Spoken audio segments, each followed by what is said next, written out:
हाँ जी दोस्तों, क्या हाल है क्या हाल है क्या हाल है। I hope you are all doing really really well. दोस्तों, कैसा रहा आप लोगों का डायरेक्ट टैक्स का पेपर? सर, मैं आप लोगों को बताने आया हूँ कि आप लोगों का पेपर जो है वो कैसा आया था। क्या वो डिफिकल्ट आया था, क्या वो इजी आया था? ऑफ कोर्स, जब आप ग्राउंड लेवल पे इस चीज को अपने हाथ से पेपर लिखते हो तो आपको जरूर लेंदी और डिफिकल्ट लगता है। पर ब्रॉडर लेवल पे अगर हम बात करें तो आईसीआई ने किस तरह का पेपर बनाया, क्या ये एक्सपेक्टेशन के अंदर था, एक्सपेक्टेशन से बाहर था, या कैसा था? तो मैं बता दूं आप लोगों को राजा, ये जो पेपर था it was very much with an expectation. ICI have made even more difficult papers in the past. This was a very much manageable paper। और मैं आप लोगों को एक एक करके बताता हूँ क्यों। ज्यादा समय आपका लूंगा नहीं, आप चिंता बिल्कुल भी मत कीजिएगा। जैसा कि आप देख सकते हैं सर, आपका स्टैंडर्ड 14 मार्क्स का पीजीबीपी आया। पीजीबीपी में काफी सारे एडजस्टमेंट्स ट्रिकी थे, तो अगर आपका टोटल लेवल पे टैली हो रहा है तो वो बहुत बड़ी बात है। पर पीजीबीपी में आपको वैसे भी स्टेप मार्किंग्स मिलते हैं, तो जितना आपने लिखा होगा उसके बेसिस पे मार्किंग्स मिल जाएंगे। तो पहला वाला पीजीबीपी पे था, कंपनीज का था, और उसमें आप लोगों का 115 बीएबी या बीएए इन्होंने ऑप्ट नहीं किया था। क्वेश्चन नंबर 2 आपका कैपिटल गेन का था। सिमिलर क्वेश्चंस हमारे क्वेश्चन बैंक में है, वो मैनेजेबल था। टीम डिविडेंड का क्वेश्चन था जो रेयरली एक्सपेक्टेड नहीं होता इतना, पर वो आया था। कभी कभी क्या होता है, हम लोग इजी क्वेश्चंस के इतने कम तैयारी करते हैं कि जो इजी आता है वो भी हमारे लिए चैलेंजिंग बन जाता है। अगर समय कम होने की वजह से आपने आईएफओएस को ऑप्शन में डाला होगा तो ये आपके लिए प्रॉब्लम बन गया, but otherwise team dividend as such problematic concept था नहीं क्वेश्चन में। उसके बाद राजा एनआर टैक्सेशन का क्वेश्चन आया, और फिर देखो ट्रस्ट के क्वेश्चन आए। ट्रस्ट का मैं आपको शुरू से बोल रहा था कि ट्रस्ट का आपका 8 नंबर का क्वेश्चन जरूर जरूर दिखेगा, और रीट वगैरह में से आपको 4 नंबर का दिखेगा, जो आप लोगों को आपके एमसीक्यूज में 2 एमसीक्यूज आए थे आपके। तो राजा, यहाँ पे ट्रस्ट का 8 मार्क्स का क्वेश्चन आया, और पहला वाला क्वेश्चन 115 बीबीआई पे था जो डीम्ड इनकम वाला था, और दूसरा क्वेश्चन आपके रजिस्ट्रेशन के प्रोसेस पे था। थोड़ा कैची हो सकता है अगर आपका कॉन्सेप्ट क्लियर नहीं था कि प्रोविजनल रजिस्ट्रेशन का कॉन्सेप्ट क्या था जो अमेंडमेंट में आया था, पर वो अमेंडमेंट से रिलेटेड नहीं था, पर अमेंडमेंट वाले जोन का क्वेश्चन था। मैं कहूंगा ये आपका ट्रस्ट का क्वेश्चन था। डीटीडब्ल्यूए का जो क्वेश्चन था वो अच्छा था। मजे की बात उसमें ये है 115 बीएससी का था, और मजे की बात ये, कल रात को मैंने टेलीग्राम में आपको मैसेज डाला था कि आप लोगों का 115 बीएससी में आपको म्युनिसिपल टैक्सेस और उसका डिडक्शन मिलता होगा। जिसने पढ़ा होगा उसको वो चीज एग्जाम हॉल में याद आई होगी। ठीक है, तो आप लोगों को 115 बीएससी से करना था वो डीटीडब्ल्यूए वाला क्वेश्चन था, जहां पे आपको बहुत सारे डिडक्शंस नहीं मिलते और बहुत डिडक्शंस मिलते भी हैं। सर, आपका टीडीएस का क्वेश्चन भी बहुत अच्छे से मैनेजेबल था। सर, ये जो क्वेश्चन है ये हमने 192 बी वाला, तो हमने जो टिप्स वाला था, जो आपका आईटीसी होटल वाला केस था, वो हमने केस लॉ नहीं किया था अपने सुपर 60 वाले सेशन में, पर अपन ने उसको क्लास में प्रैक्टिस बैच में जरूर किया था। 194, 194 आई, 194 और इक्वलाइजेशन लेवी मैनेजेबल क्वेश्चन था। 194 बहुत आसानी से मैनेजेबल क्वेश्चन था, उसके 4 नंबर। और इक्वलाइजेशन लेवी जो मेरा बेट था कि ये लोग 4 नंबर का पूछेंगे, वो इन्होंने 4 नंबर का नहीं पूछा, इन्होंने 2 नंबर का पूछा। सर, उसके बाद नॉन नोटिफाइड जुरिस्डिक्शनल एरिया का क्वेश्चन भी आया, जो हमने परसों की क्लास में भी रिवाइज किया था, और एएलपी का भी क्वेश्चन आया। और नीचे के मोस्टली, मेरे को पता है तुम लोग चैट पे मेरे को कमेंट पे बताना जरूर आपने कौन सा क्वेश्चन छोड़ा, बट मेरा बेटे बच्चों ने 5th वाला क्वेश्चन छोड़ा होगा, क्योंकि केस लॉ देखते ही तुम्हारी फट जाती है।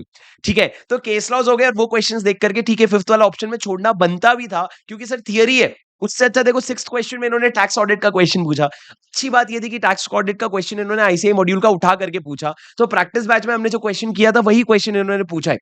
और उसके अलावा टैक्स प्लानिंग एंड अवॉइडेंस, जो मैं आपको बार बार कहता हूं रजा, गार वार सब ठीक है, पर बेसिक अगर टैक्स प्लानिंग अवॉइडेंस आएगा तो वो तो लिखते आना चाहिए। और एडवांस रूलिंग का क्वेश्चन आया सर। पेपर टफ लगा हो सकता है बहुत सारे बच्चों को, क्योंकि ये ना बहुत ज्यादा फोकस्ड एरिया नहीं होता। हम PGBP, capital gain, NR taxation, TP के बड़ी बड़ी चीजों में इतना उलझ जाते हैं कि हमारी बेसिक्स जो होती है, बहुत जो रॉ चीज है, बेसिक चीजें हमको समझ नहीं होती, वहां कहीं हमें कमी हो जाती है कभी कभी। जैसे कि तैयारी में हम एनआर टैक्सेशन से शुरू करते हैं। नहीं राजा, वो आना देखो ना, एनआर टैक्सेशन का वेटेज देखो आप एक बार। हम लोग एनआर टैक्सेशन से इतना डरते हैं, कितने मार्क्स का आया? 6 मार्क्स का। ले दे लो आप अपने एमसीक्यू में 4 मार्क्स का और 10 नंबर का, पर वो मेरे को रुलाएगा थोड़ी। और एनआर टैक्सेशन में जो क्वेश्चन आया था, अपन देखते हैं एनआर टैक्सेशन का क्या क्वेश्चन आया था। एनआर टैक्सेशन का क्वेश्चन नंबर कौन सा है राजा? क्वेश्चन नंबर है आपका 2B। अगर आप 2B में जाके देखोगे, ये देखो सर, ये रहा 2 का ए, 2 का 2 और 2 का बी। राजा, ये देखो, जो अरे बहुत बेसिक क्वेश्चन आया था। देखोगे तो उनको पहले आपको पोयम के कॉन्सेप्ट से उसको प्रूव करना था कि वो एनआर है। अगर प्रूव हो जाए तो डिविडेंड भी एहसान इनका नेट ऑफ टीडीएस लिख दिया, रिसीव्ड वगैरह का गेम ही नहीं खेले। और उसके अलावा फीस फॉर टेक्निकल सर्विस, मतलब बेसिक आपका टैक्स रेट पे क्वेश्चन आया, रेसिडेंशियल स्टेटस निकालो, टोटल इनकम निकालो और एक ब्रीफ एक्सप्लेनेशन दे दो। तो राजा मैनेजेबल था. It was not going to kill you. मतलब they have made questions in the past that can kill you, but not these ones. Okay, but paper was, I would say, average. I would not say it was easy because it was definitely lengthy and it has a broad coverage. मतलब जो बच्चा selective study करके जाता है, जो option ही नहीं रहता, करना पड़ता है नेचुरली. इतना बड़ा सिलेबस कैसे होगा? बोथ ग्रुप वाले बच्चे के पास तो और भी ज्यादा ऑप्शन नहीं था. पर चलो ठीक है, फिर भी मेरे को लगता है कि मैनेजेबल था. आप बस ये सोच के खुश हो जाओ कि पेपर लिख लिया, इससे ज्यादा ट्रिकी हो सकता था.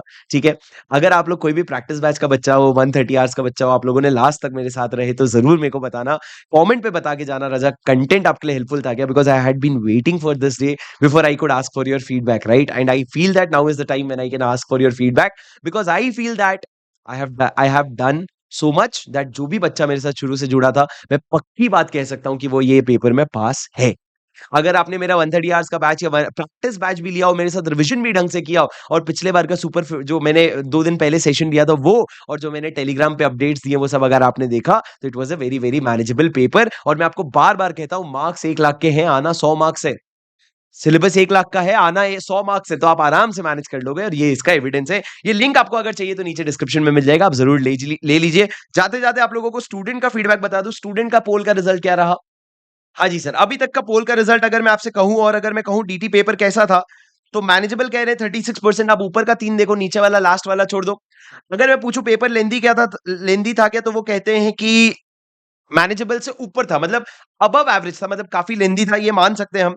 एमसीक्यूज कैसे थे अगर हम इनसे ये पूछना चाहें, तो वो मैनेजेबल कह रहे हैं. मतलब सर मॉडरेट वर्ड आना और मैनेजेबल वर्ड आना डीटी में कम होता है, रेयर होता है, तो ये पेपर रिलेटिवली मैनेजेबल था, मॉडरेट था. ठीक है, चलो guys, thank you so much, all the very best for your IDT preparation. मैं आप लोगों के लिए एक वीडियो लाके आपको बता दूंगा आईडीटी प्रिपरेशन कैसा करना है. अगर आपका पेपर जैसा भी गया, कमेंट करके जरूर बताना. कोई रिसोर्सेज मेरे हेल्पफुल लगे हो तो जरूर बताना, और मैं मिलता हूं आपसे अगले वीडियो में. Until then, take care, study well, keep going, do make sure that you hit the like button और सब्सक्राइब कर लेना चैनल को. मैं बहुत ही जल्द एक माइलस्टोन रीच करने वाला हूं. चलो, thank you so much guys, take care, bye bye, have a good day. This is your CA buddy Shubham Singhal signing off. Bye bye.